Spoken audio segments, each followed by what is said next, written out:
Sa sinabi ng isang estudyante ni Tess ay nagtawanan ang mga kaklase niya.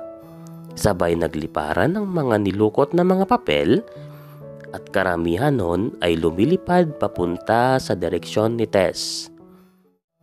At nang matauhan na itong si Tess ay nagulat din ito sa ginawa niya at bagyang nahiya sa kanyang mga nasabi.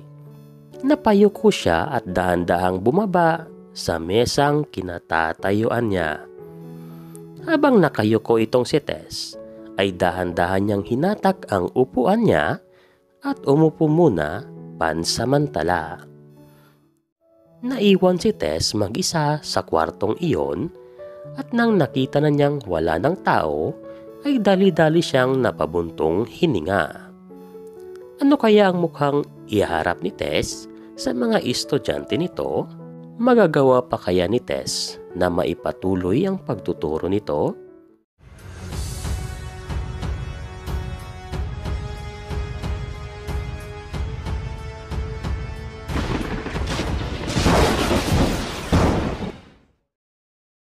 Matapos ang ilang sandali na makapahinga at makahugot ng lakas itong si Tess, ay nagdahan-dahan siyang tumayo at lumakad sa direksyon papuntang pintuan.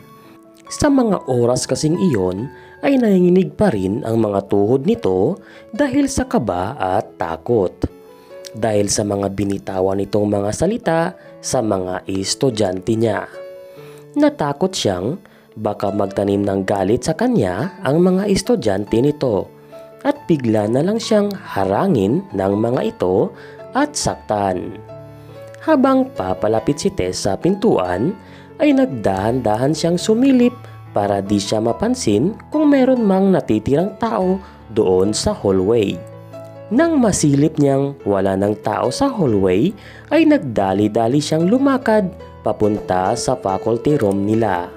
Diretso lang ang tingin nito habang naglalakad siya dahil na nga sa takot niyang baka balikan siya nila. Habang naglalakad itong si Tess at nang sa likuan na sana siya dadaan, ay bigla na lang tumigil ang mundo niya at ang pakiramdam niya ay bigla na lang nandilim ang paligid niya. Nang may narinig siyang isang boses pagkalagpas pa lang niya sa likuan. Ayos ka din ah. Pinabilib mo ako doon. Dahan-dahan na binaling ni Tess ang mga mata niya patungo sa pinanggagalingan ng boses na iyon. Habang patungo ang tingin niya sa direksyon ng boses na iyon, ay sabay naman na nanginginig ang katawan niya. Ito na ang kinatatakutan ko. Patay ka, Tess. Patay ka.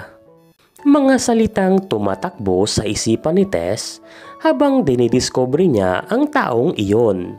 Dahil sa takot ni Tess at pangamba niya sa bubulaga sa kanya, kaya itinabo ni Tess ang mga kamay niya sa kanyang mga mata nang tumuon na siya sa taong iyon.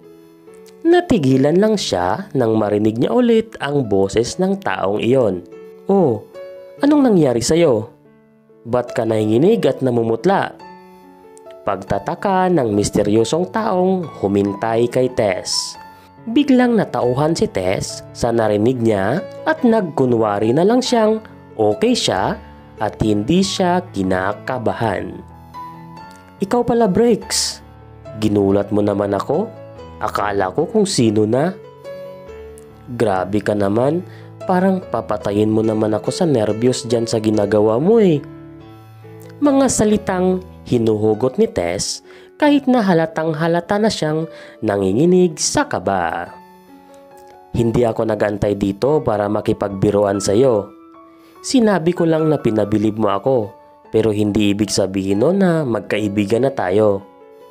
Binabalaan lang kitang mag-ingat ka doon kay Chow. Huwag kang masyadong matapang kasi di mo pa kilala ang mga kaharap mo. At isa pa, sana tumagal ka. Mga babalang salita na binitawan ni Brex dito kay Tess. Maraming salamat, Brex, sa mga babala mo sa akin.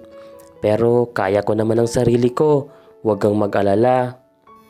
Pagkukunwaring sagot ni Tess dito kay Bricks na kahit nadagdagan ang takot nito sa sinabi ni Bricks ay hindi pa rin ito umaamin.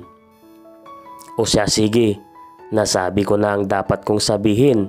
Alis na ako. Pagpapaalam ni Bricks dito kay Tess habang naglalakad ito palayo sa kanya. Okay Bricks, salamat nga pala ulit. Ayaw pa niyang aminin na nag-aalala siya sa akin. Mga bata talaga ngayon, hindi showy. Bulong na salita ni Tess sa sarili niya habang naglalakad siya papuntang faculty room. Pero kinabahan ako doon para akong himatayin sa kaba. Hays, patuloy na mga salitang binubulong ni Tess. Nang sa di kalayuan, habang palapit na itong si Tess sa faculty room nila, ay nakita niya si Annie nakakalabas lang galing sa kwartong iyon. Nagtaka itong si Tess kung bakit nanggaling itong si Annie sa faculty room nila. Naisipan niyang habulin ito at kausapin sa kung anong problema ang meron siya. Nang hahabulin na niya sana itong si Annie, ay bigla na lang bumukas ang pintuan ng kwarto ng faculty room nila. At merong lumabas na isang bading. Tess, right? Pambungad na salita ng bading nitong co-teacher. Oo, ako nga po. Bakit sana, sir? Sagot ni Tess sa co-teacher nito habang nasa malayo ang paningin nito nakatuon. Who's you looking for? Pagtatakang tanong ng co-teacher ni Tess dito sa kanya, na nagtataka kay Tess dahil sa parang may hinahanap at tinatanaw ito sa malayo. I think you're looking for the girl that just go out this room, right? Patuloy na tugon ng teacher dito kay Tess. Oo, siya nga. Bakit siya nanggaling dito? Excited na sagot ni Tess sabay tanong sa coworker niya. Well, she talked to our principal that she's going to drop out her studies. Nang marinig iyon ni Tess ay nagulat siya at nabagabag sa magiging desisyon nitong si Annie. Hindi ako papayag na gawin niya yon. Tutulungan ko siya. Ano kayang problema ng batang iyon? Bulong ni Tess sa sarili niya. Girl, are you okay? Pagtatakang tanong ng co-teacher niya dahil sa napapansin niya itong kinakausap niya ang sarili niya. Okay lang ako, may iniisip lang. Sagot ni Tess dito sa katrabaho niya. Well, by the way, my name is Troy. Trixie for short. Pagpapakilala ng katrabaho ni Tess sa kanya na may halong komedya. At dali-dali itong nakipag-shake hands dito kay Tess at hinatak niya ito papasok sa faculty room nila. Guys, look who's here.